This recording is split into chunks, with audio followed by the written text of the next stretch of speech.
Hi everyone and welcome to the Tom Did It channel. This video is all about carb tuning the VHSB34mm Carb, so let's get started. My bike here is a 2010 model which I believe comes stock with this Dell'Orto 28mm PHBH standard carb.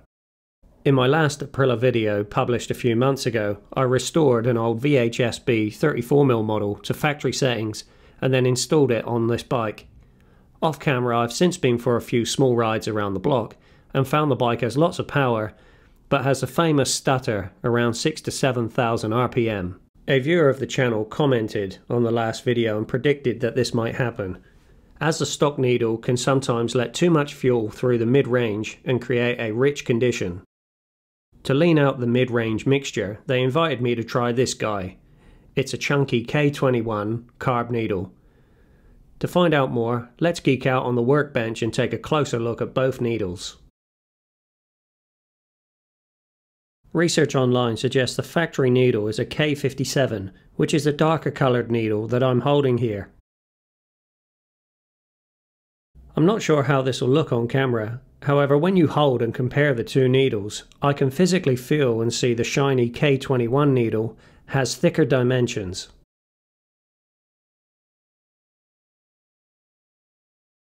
Using this needle chart, we can compare the dimensions of both needles. The highlighted top line is the new K21 needle, and the highlighted bottom line is the stock K57 needle. Starting on line A represent the measurements of the top part of the needle. Both needles are the same here at 2.5 millimeters.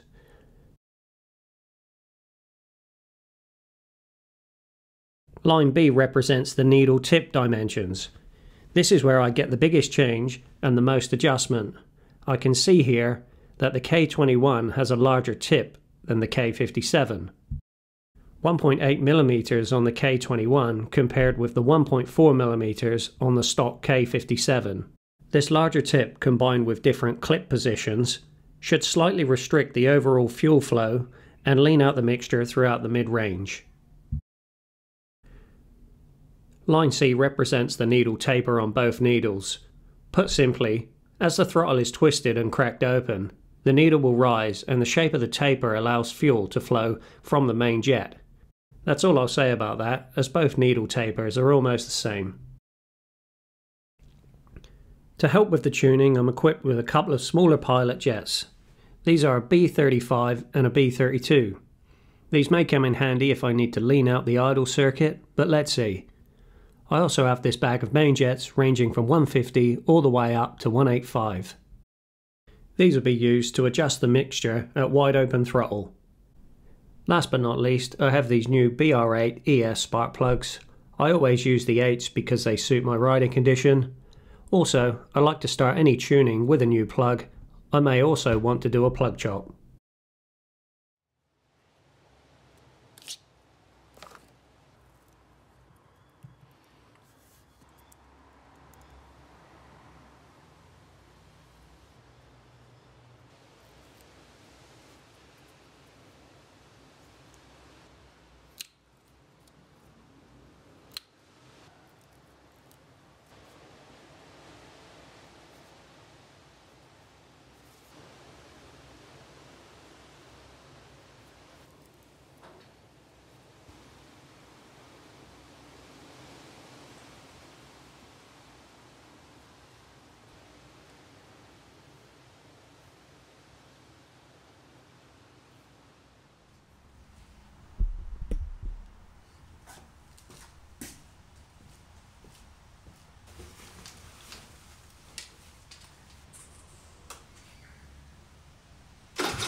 over there. The final piece of tuning footage I filmed was adjusting the needle position. This is because I'm so cold and wet now.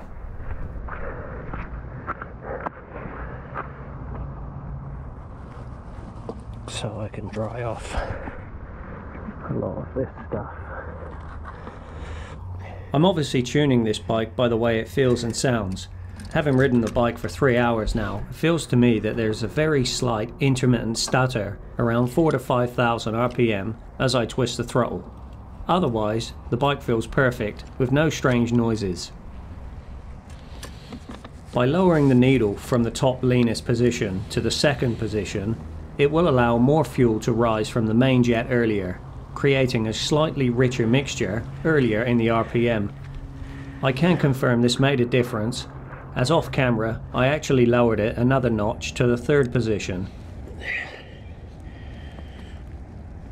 This is where it stayed and the bike ran well as I commuted home.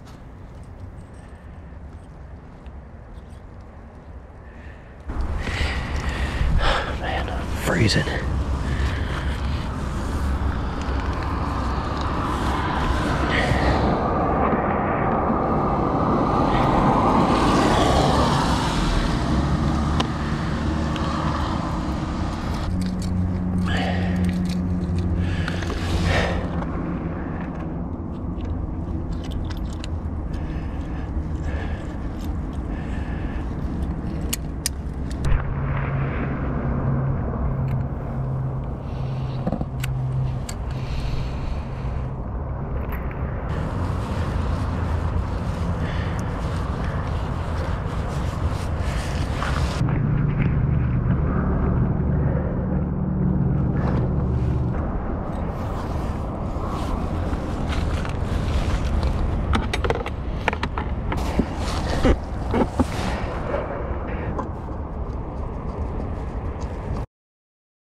So as we round up the video, we're going to do a plug chop.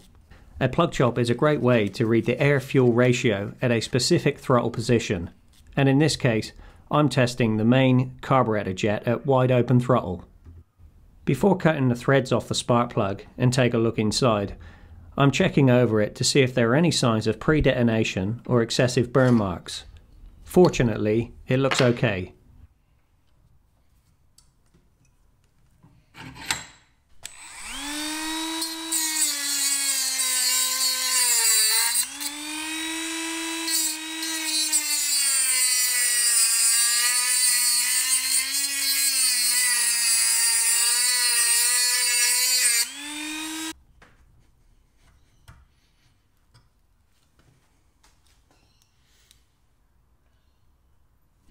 With the threads removed, I can see a thin brown tan line around the porcelain insulator. It's about 1mm thick and has a fairly even consistency.